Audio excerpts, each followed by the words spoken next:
High-tech engines need high-tech oils.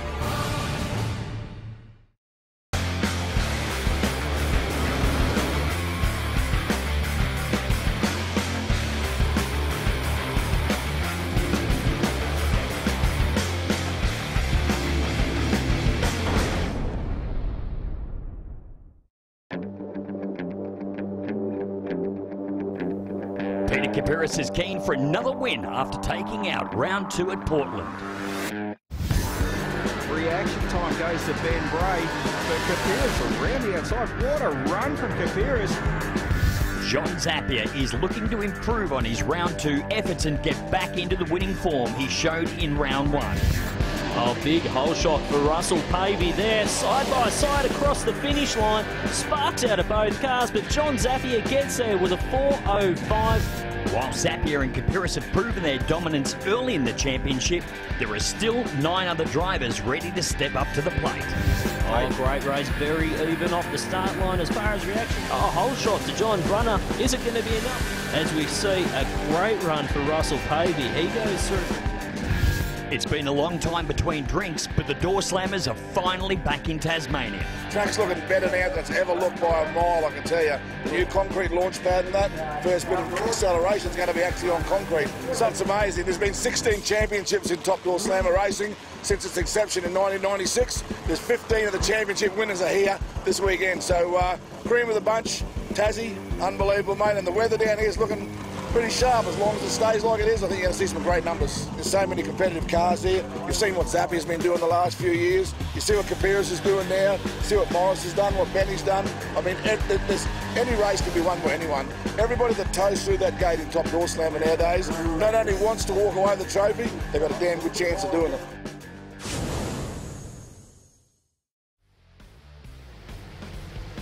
We're here in Tasmania for round 3 of Slamfest, and it has been a long time since the Doorslammers have been to TDRA Dragway. Big crowd starting to roll in here this morning. And of course, as we take a look at the series points after round 2, we see Peter Kapiris, 155 points leads Ben Bray, 150. Russell Pavey in third on 135. Zapier is 4th. Phillips 5. Morris Fabity 6.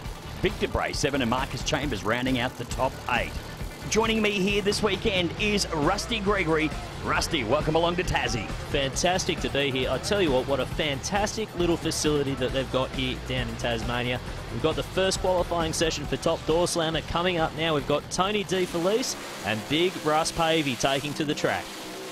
Well, Russell Pavey and Tony De Felice, this will be a good matchup. Of course, we see there Russ Pavey in the United Tools Corvette, and Tony De Felice running this magnificent Murray Anderson built Camaro.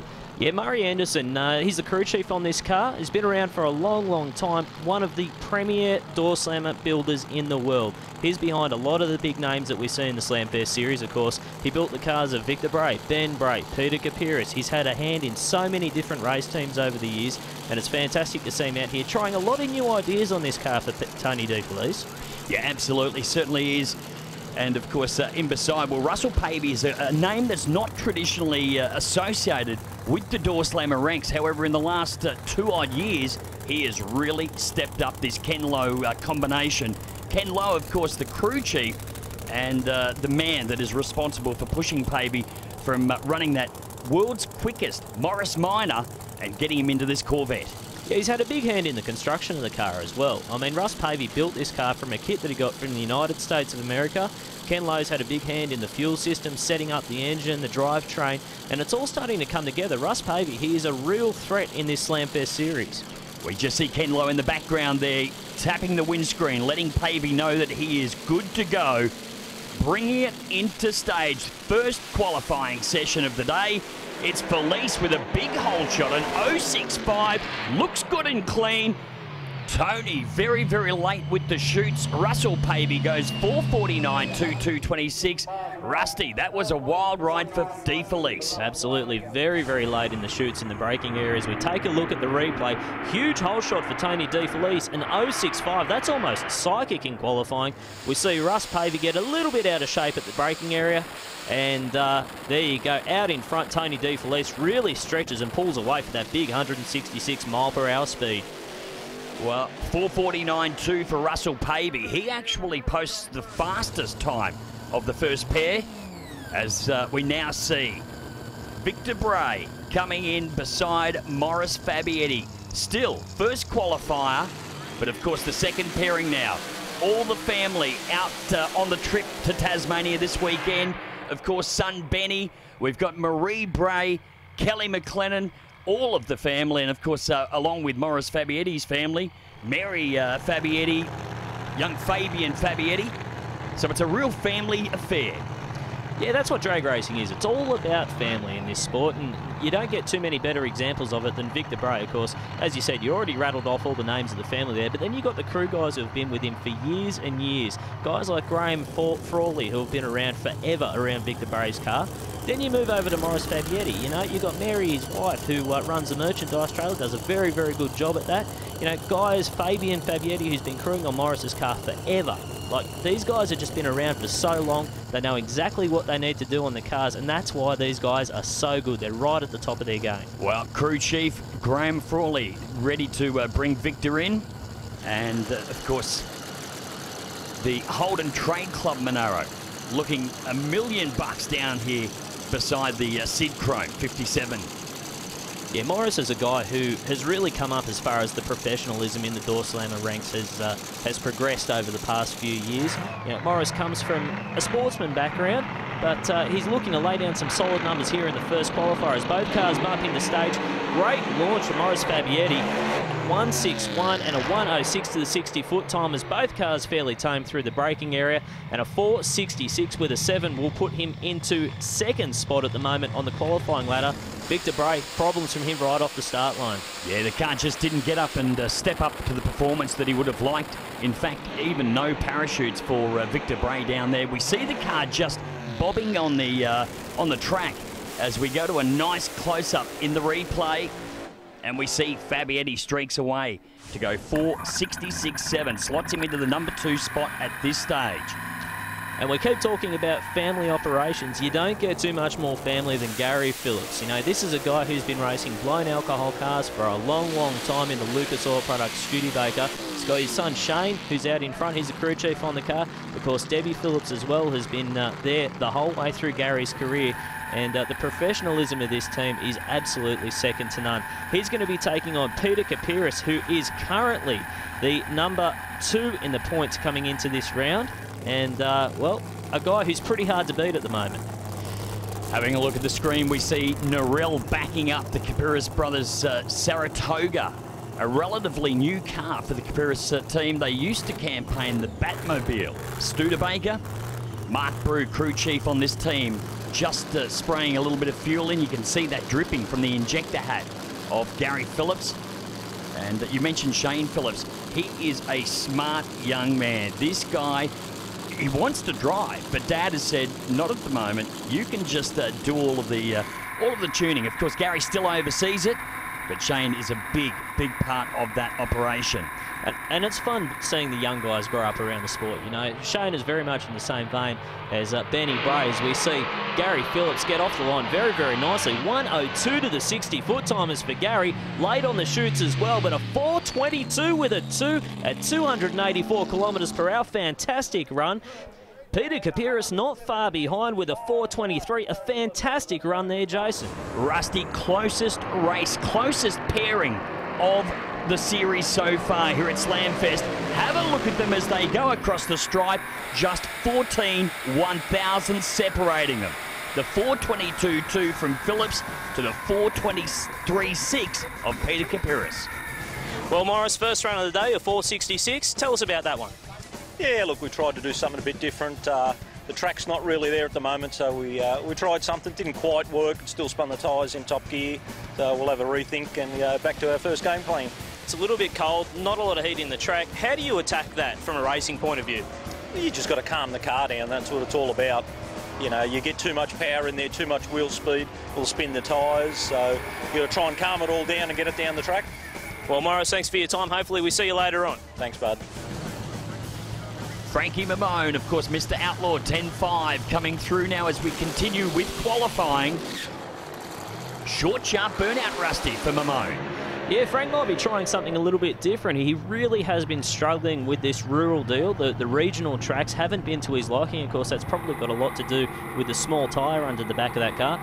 In this round of qualifying, he will be going up against Marcus Chambers, the Premix King Monaro. Beautiful car, this, but really highlights the body differences between the American-style cars and the Australian cars, doesn't it? Yeah, indeed it does. You look at the Nova and you see very square as opposed to the HQ that's got the rounded body shape.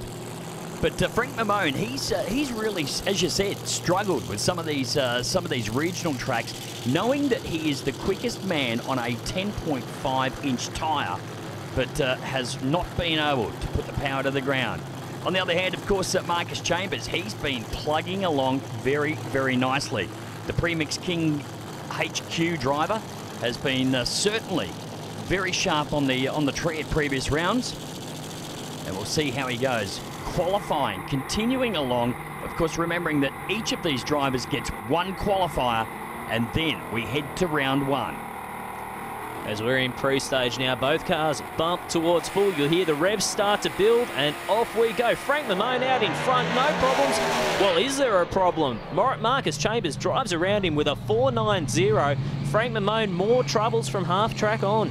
Yeah, absolutely. Mamone had it all over in the first part of the racetrack. You can see here on the replay, gets out and leaves the HQ standing still, but that big top-end charge from Marcus Chambers, as we see the 10.5 Nova get out sharply, but Marcus Chambers coming home is just bogs it, Rusty, off the start line. A little bit of a hop, skip and a jump in that left lane, but once he got that HQ Monaro up and running, no problems whatsoever. None at all, as we see second-generation racer Ben Bray come through now in the Sid Chrome Tools Monaro. He loves a big burnout, Ben. He loves putting on a show for the crowd, and have a go at it all the way down nearly to the finish line. Man, oh man, John Zapier won't be outdone, though. Absolutely not. John Zapier has taken on Benny Bray's father in burnout comps on many occasions. But we see here, side by side, they'll back it up. A great show, a great spectacle for the crowds here in Tassie this weekend. Seeing both cars burn out side by side and then back it up again. Of course, for Striker, for Fuchs, Pro Comp Electronics, really is the man to watch this weekend, John Zapier. Yeah, he had a very, very lacklustre round in the second round at Portland. By his standards, only scored 40 points as opposed to the final round showing that we saw at round one. He's looking to lay down some numbers and really get back to the top of the tree. That's what John Zapier is all about. He's not out here just to race. He wants to get all the way up to number one. And Ben Bray, he's no pushover. No, absolutely not. And the man knows what he's doing. Of course, campaigned top door slammer from just 17 years of age. Wog Boy, as he's known, Anthony up front. Crew chief for the CB8 Monaro of Ben Bray. Into pre-stage, they come away.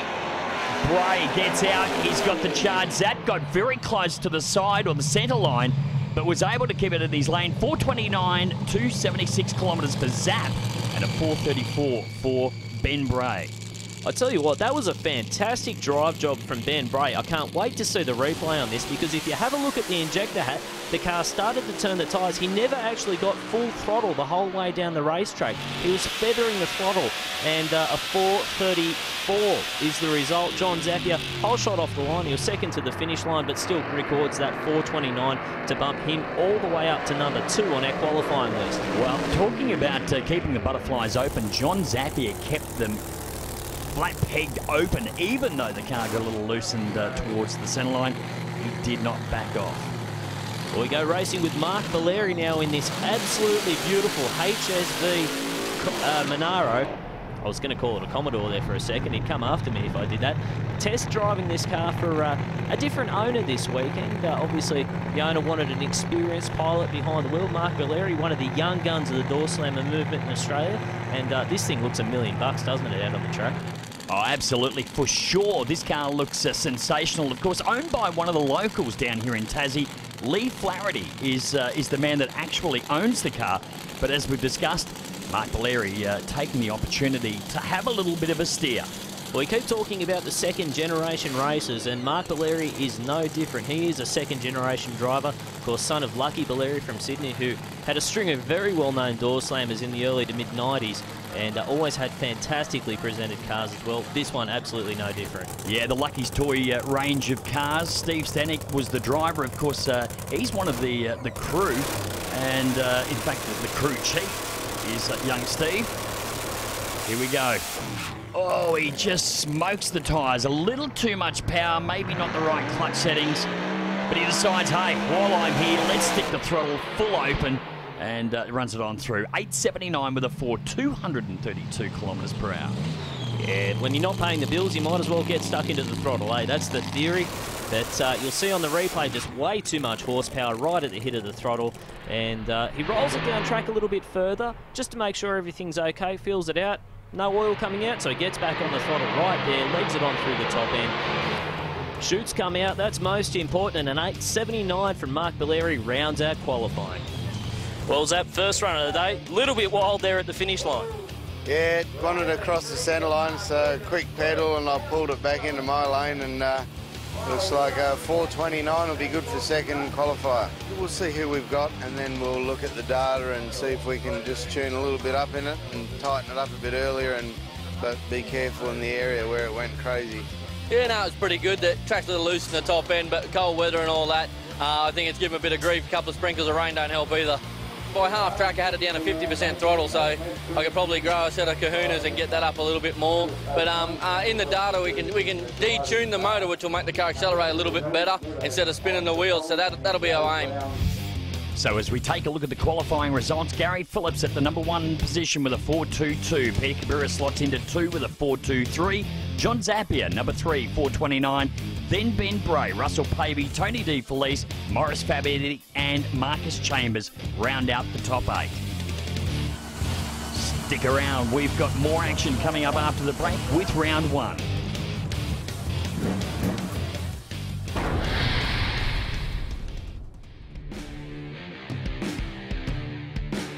Marcus Chambers is no stranger to the drag racing scene, and he takes us back to how he got started. Well, I guess I'm like most. Fast street cars was always my thing. You know, I had some fast HQs when I was a young fella, and I got HQs in the blood, as you can see. But, you know, we started going to Heathcote Park when I was about 19, 20 years old, and just racing street cars, and then just kept going up and up and up. And I disappeared from the scene for a little while, and it sat in a shipping container for 5 years. And we finally took it back out. We pulled every nut and bolt, everything apart, pulled it down to the frame. We cut the rear off, we cut the front off. We started again, we rebuilt every single part in the car. While it looks like the same car, there ain't too many bits in it that are the same as when it finished racing a while back. But you know, we've changed pretty much everything. It's not brand new, but it's very good stuff, even though it's not the latest technology. So what's the attraction to Slamfest? It's just about having a bloody good time. It's a much more relaxed atmosphere here. It hasn't got that go, go, go that the Pro Series got. And look, we haven't got the greatest parts anymore, and we're not right up the top with some of those blokes. So we just like being able to come out, run, you know, and have a good time. You know, it's a family thing for us. 8th Mile Racing is all about the launch rather than the top-end speed. Does this change the way Marcus sets up the car? We have changed a couple of things because we are racing 8th Mile, but generally I'll race anywhere. I'll race 60 feet, I'll even race if I have to run.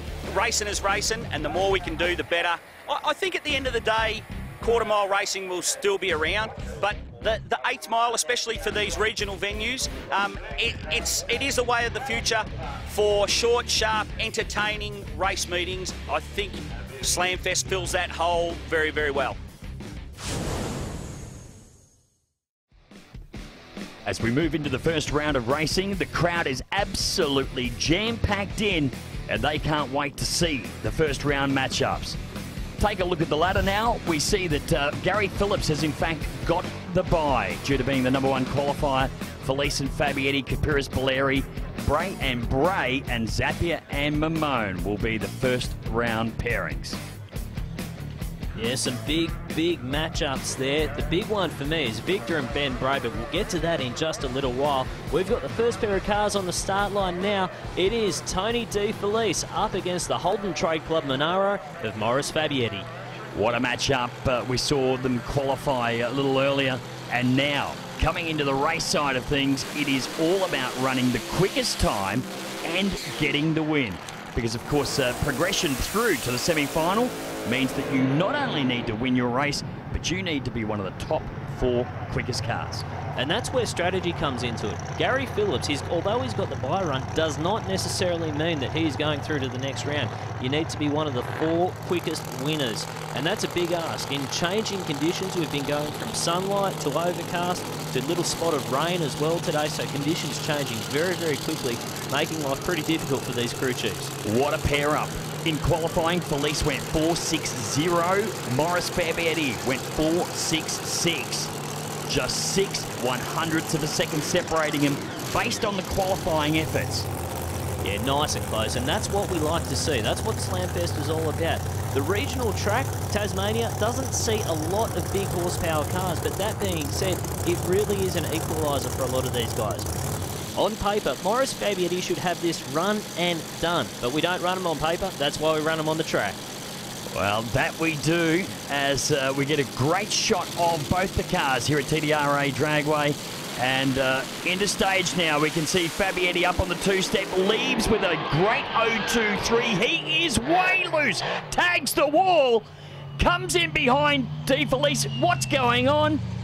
Oh, big problems here for Morris Fabietti. You can see the shooter's tangled up. The car's up on its side. Oh, no, the car's upside down.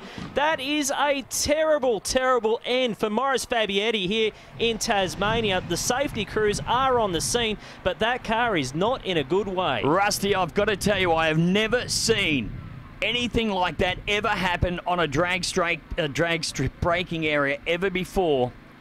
The good news is Morris Fabietti is out of the car, out under his own power. Thankfully, it was a slow-speed accident, but a terrible end to the weekend for Morris Fabietti. Plenty of damage on that Holden Trade Club Monaro. Let's have a look at what happened.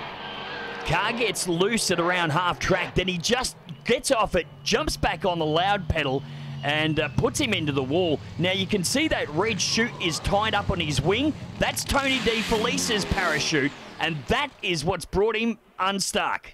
Yeah, absolutely no fault of Tony De Felice there. You can see Morris Fabietti gets out, gets a little bit out of shape just over near the centre line. He tries to save it, and by the time he gets that car back under control, he's got a face full of parachute and not a lot of places to go. Well, Rusty, you see, in fact, there was nothing in it. He just got off the throttle, and when he got back on the car, it unsettled on the rear tyres, slung him out into the wall.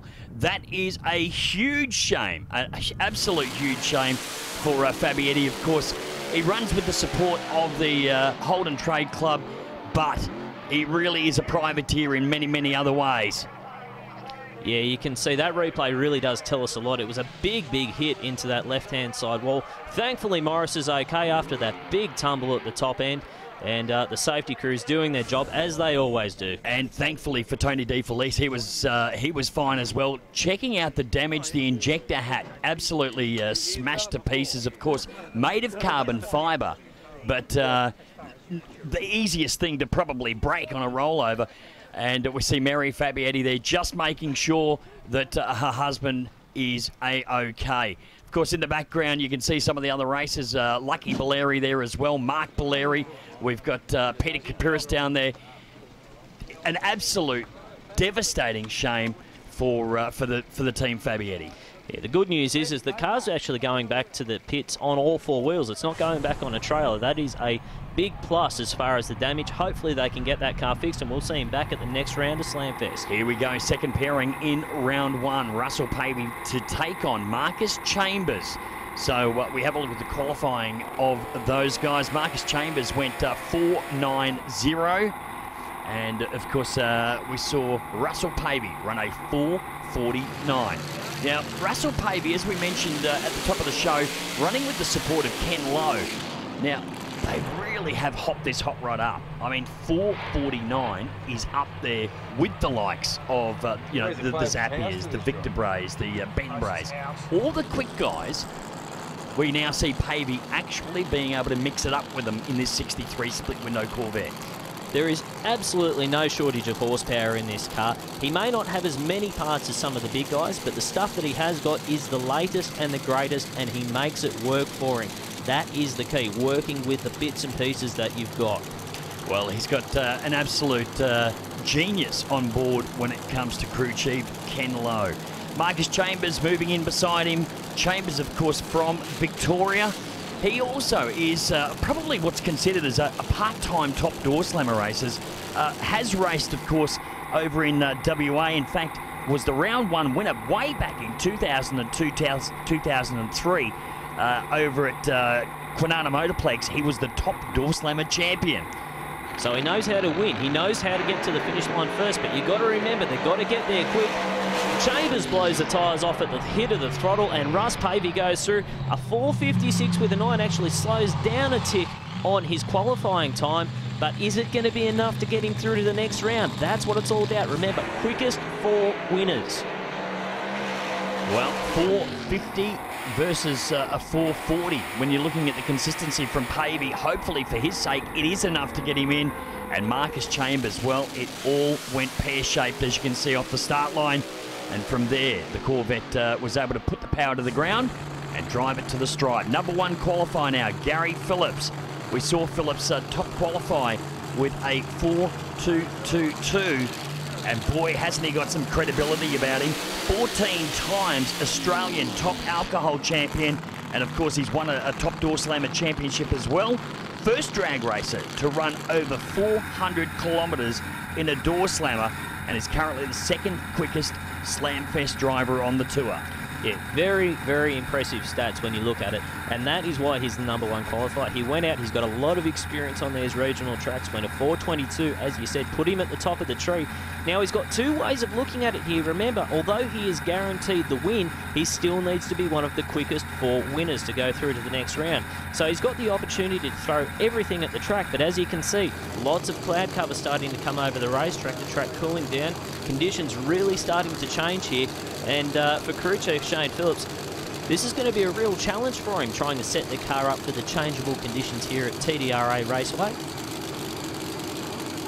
So Phillips just coming in. Now, remembering, of course, he is on a solo, but he must run one of the 4th quickest times in this session.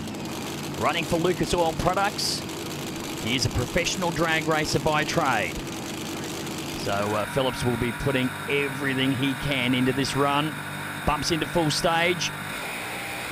Oh, car looks very strong, Rusty. Very strong indeed. What does he come up with? 4.174, 293 kilometres per hour. Yeah, fantastic run there from Gary Phillips. We knew right from the hit of the throttle that is the quickest 60-foot time that we have seen all day. 1.04 with a 5 to the 60 and a 4.17. I think he's pretty much guaranteed his place in the top 4 so far.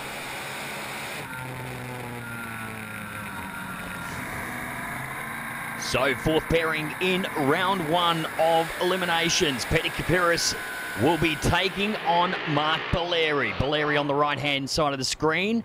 Kapiris in the Saratoga. It's a Dodge or Chrysler Saratoga on the left. Commonly known as a big, bad wedge. Absolutely, that's what it's designed for. Of course, aerodynamically tested and designed to run as quick as possible over the 1/8 and the 1/4 miles. Conceding-Rell out in front, who's been with Peter Kapiris for a long, long time, been around the drag racing scene for as long as I can remember. And Peter Kapiris, well, he's a guy who's doing very, very well in the Slamfest series at the moment. He's one of the regulars on the scene. He's up against Mark Balleri, who's driving an unfamiliar car this weekend. It's going to be a tough ask for him. Yeah, absolutely. Balleri has got to put a good stout run on the board to think about mixing it up. Mark Brew, as you can see, the man with the spray can, just putting a bit of fuel down into the injector hat to stop it from freezing up. In conditions, you'll see these injector hats get ice all over the top of them if they run that cool with the methanol fuel. But the Kapiris brothers racing Saratoga went 4.23. So he's got a handle on the track straight up. Let's see how they go. And 1.48 reaction to Kapiris. Problems for Balleri and straight down the middle for Kapiris. 4.18. 287 kilometres per hour.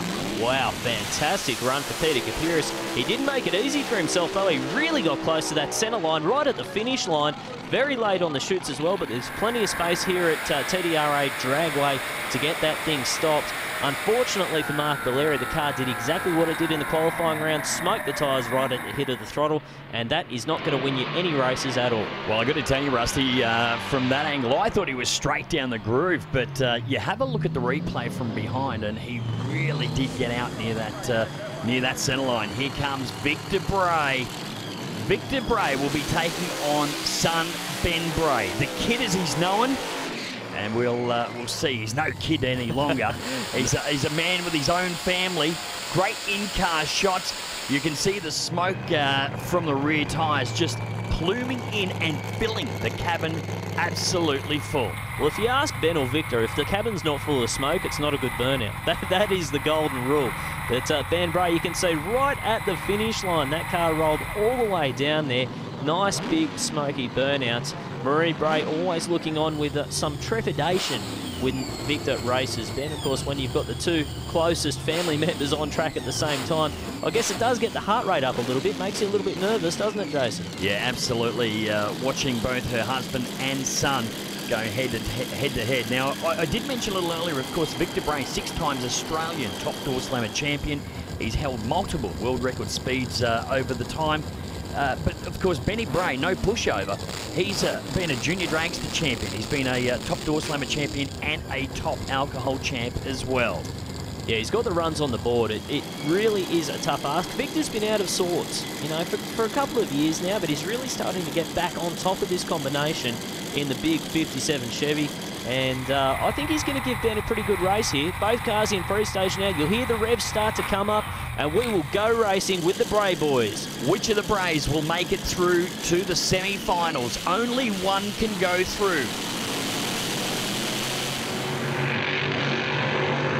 Victor Bray to the left of screen. Ben Bray to the right. Have a look at this one. Straight down, side by side. 427.7 for Benny, 431 for Victor. Ben Bray will progress through to the semi-final. Yeah, I thought Victor Bray had this one. He actually had the quickest 60-foot time that we've seen all day in Slamfest, 1:04.1, which is quicker than what Gary Phillips went when he went 4:17. So the car just went away from him at the top end of the racetrack, which is a real shame. But Ben Bray, pretty hard to compete with that. A 4:27 will put him through to the semi-finals. Well, we go to another replay, and yeah, side by side, it is Sid Chrome, left and right. Chutes come out together, and it will be the kid who will move his way through. So, John Zapier and Frank Mamone will be the next pairing, in fact, the last pairing to come forward here in round 1 for Slamfest. John Zapier in the Fuchs Oils Pro Comp Inaro, a guy who grew up racing on these types of tracks, the regional tracks. He could get this HQ down a dirt track. I'm pretty sure he could, because he has just got so much experience on these types of race surfaces. He's up against Frank Mamone. We spoke about him a little earlier, struggling with that 10.5 wide tyre under the back of that Nova, and I don't think things are going to get any easier for him here. No, I would agree. Of course, if there's one person that you would probably not want to meet on the strip when it comes to round 1, it is this man, John Zapier. Of course, from Western Australia, he's been doing the full Slamfest tour, and in fact did very well at round 1 at Heathcote. Was runner-up, but then round 2 at Portland, was out in the first round. Yeah, it's unusual for John Zapier to go out so early. We're not used to seeing it. But, hey, that's the competitiveness of this Slamfest series. That's what it's all about. You've got half the track that you usually do to run those slammers on. Anything can happen, and it usually does. Well, Frank Mamone, Mr. Outlaw 10.5, he will be trying his very, very best to put a stop to John Zapier here in round 1. We saw Frank Mamone run 5:45 in the first round of qualifying, and now he has to hope that everything comes together up on the 2-step rev limiter. It doesn't. Zap, how does he go this time around? Shoots out at the 8th, 4:1.61, 305 kilometres per hour. insane speed there, Rusty. Well, that's our first 190 miles per hour speed of the day. John Zappia, low ET so far, 4.16 with a 1. Frank Mamone had his problems right off the start line. You can see the car, it just sort of died. I don't know whether it threw a blower belt or what went wrong there for Frank, but I tell you what, John Zappia was long gone. Absolutely. So the 4161 at 190 miles per hour, or 305 kilometres, is, of course, low ET and high speed of the round so far.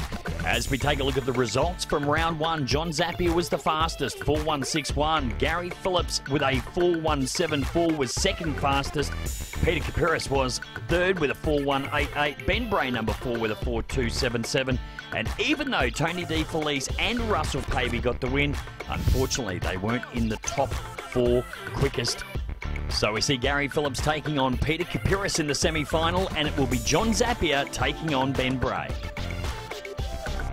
Yeah, look, after it started turning the tyres, you really ain't got much time to do anything. So it started turning the tyres and it just flicks around hard left. I hit the wall and I thought, oh no, you know, but it all was pretty salvageable from there. It bounced me across into Tony's lane, and then the next thing is I'm looking at the back of a red Camaro, and I thought, last thing I need to do is to damage Tony's car and also my own. So I flicked it across to try and get back in my own lane, and I thought, oh well, it's all settled down. We got away with that one, and then all of a sudden all hell broke loose. It's picked the back of my car up and virtually skull dragged me down the track in Tony's lane. I knew something was amiss because the rear end of my car was getting dragged. So I was trying to correct it and thinking, what's going on? Then I heard Morris's zing and pop. So then I thought, okay, hang on. Something's happened to Morris. I'm trying to correct it, and all I could do was go sideways and end up in the grass. Coming up after the break, we move to the semi-final action here at TDRA Dragway in Tasmania.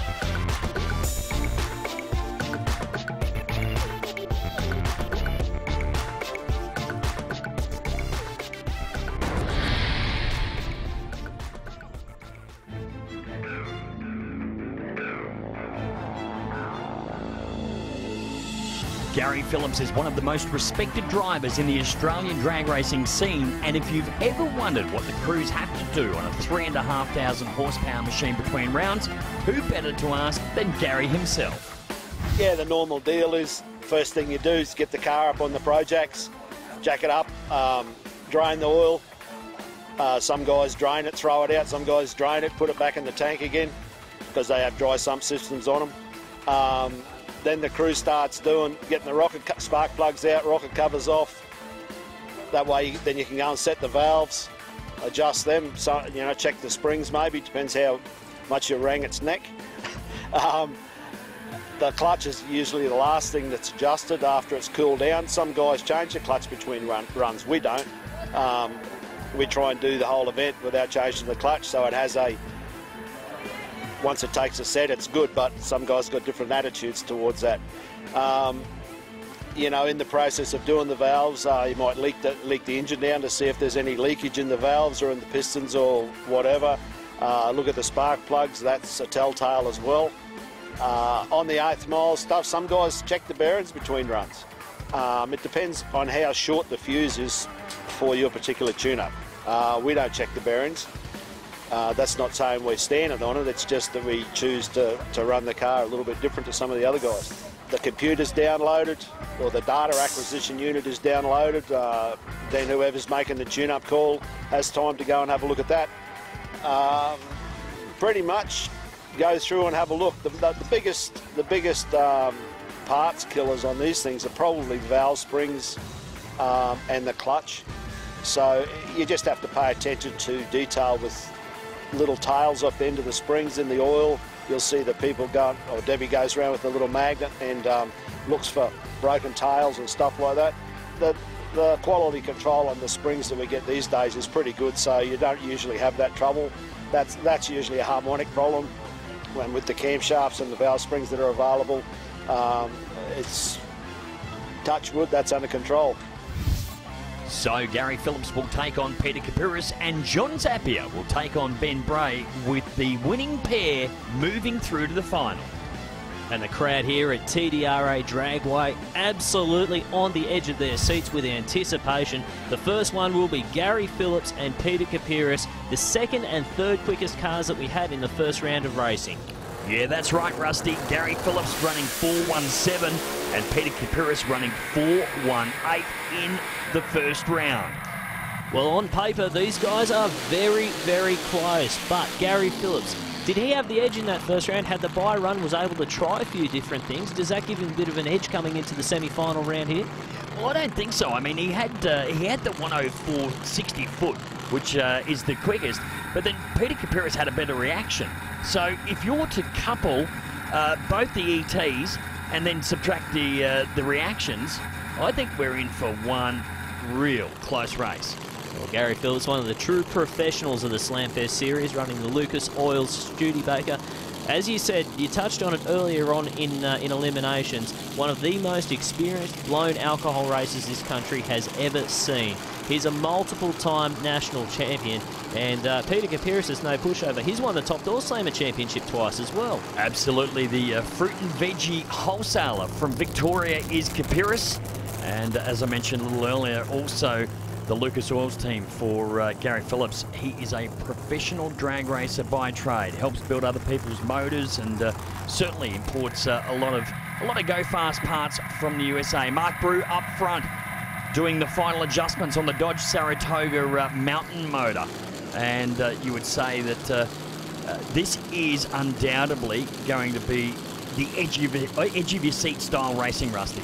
Absolutely. These two guys on the top of their game. We saw that in the first round. Both guys running in the 4.1 second zone. As we said, on paper, it is a close one, but we don't race them on paper, we race them on the track. Well, Phillips has also got the kilometre advantage at this stage. He ran quicker and faster, so we're just about to see it unfold right here before our very eyes. Both cars into full stage now. Equal reactions, a 1-1-2 to a 1-2-3. It is Kapiris who streaks away and goes 4-1-5, 283 kilometres. 4-1-5 is in fact the quickest we've seen today so far. Low ET of the day for Peter Kapiris. He has got that thing on song. As we have a look at the replay, a little bit of a bobble off the start line. Not the cleanest run for Peter Kapiris, but he still gets the W. Gary Phillips, he wasn't far behind with a 4.26, but dropped off from his earlier pace of a 4.17. Yeah, absolutely. Very similar in the 60 foots as well, a 105 to a 103. And we can see Gary Phillips's car moving around. You can't even see Peter Kapiris's car out the left window. So that was a super close race indeed. Yeah, both cars moving around a little bit on the top end, but you expect that on these regional tracks. As we move on to the next one, this is a big matchup. John Zappia in the Pro Comp Electronics Monaro taking on Benny Bray in the Sidchrome Tools CV8 Monaro. So Anthony Vlodman's giving the signal by dropping his arm for Ben to start the burnout, and you can see just how much these cars walk around using every part of the track throughout not only the burnout, but of course the run down the 8th. So recapping, of course, once again, Ben Bray went 4.27 in round 1, and we saw Zappia deep into the 4.16 region. Well, up until the last run that we had down the track, that was low ET for the day. So John Zappia, he's got this thing tuned up. He knows how to get it down. He's had the only speed that we've seen over 190 miles per hour so far on 190.00. That's actually nearly 8 miles per hour quicker than we've seen any other car go today. Yeah, that's right. Really, really dominant in that top end. But I think when you look at these 60 foot, it does not so much labour, but it's a lot slower than many of the other races. But he's got that top end advantage. Now, you want to talk about rivalries.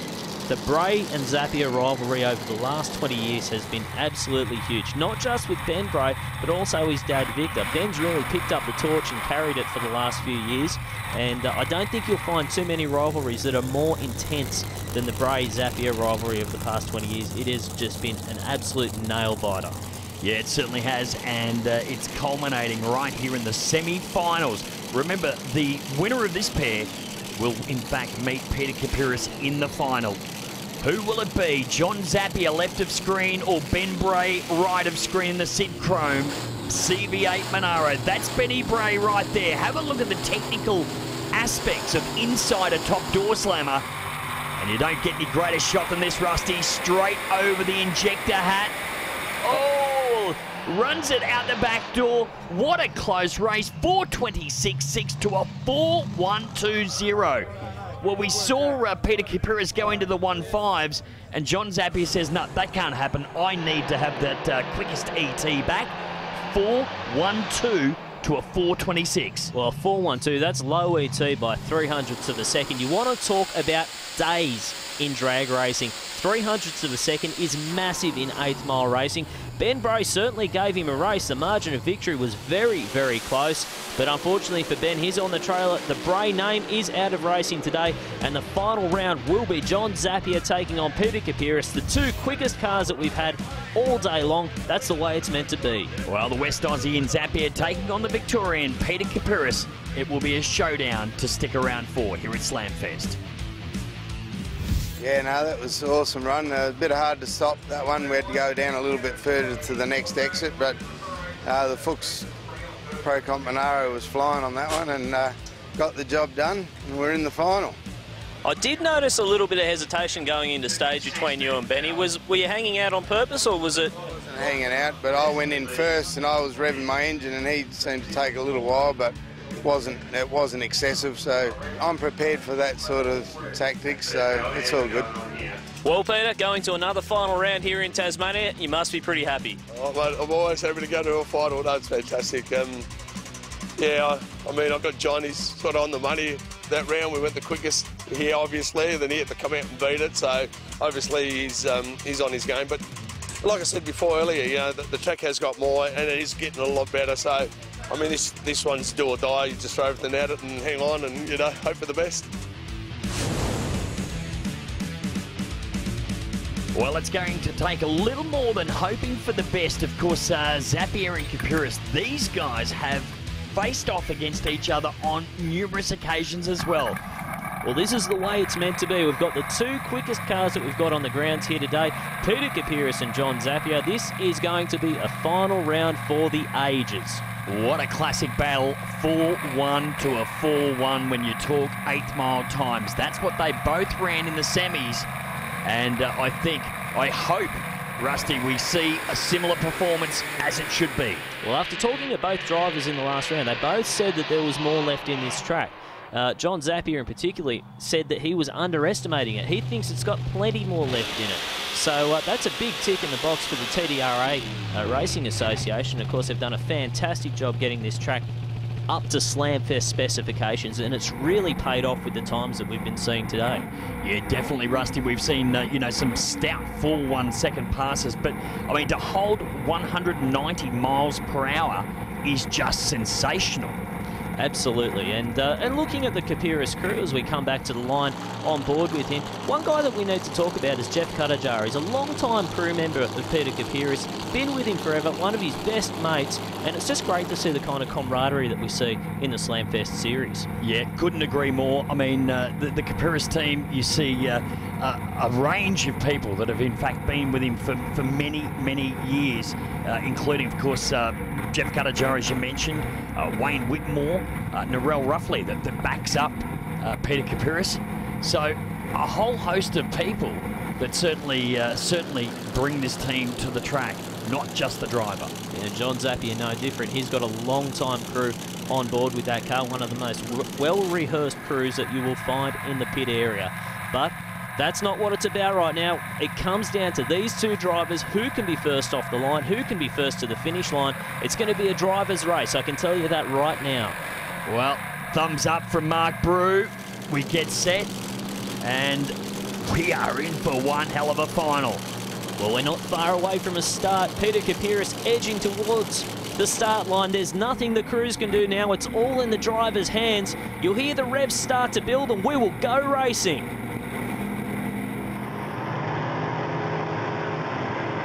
Peter Kapiris in, now Zappia in as well. 158 to a 106, advantage to Kapiris off the start line, but it's all over. Zappia runs away with low ET of the day, 4:07.7, 308 kilometres per hour. Wow, top speed, low ET in the last run of the day.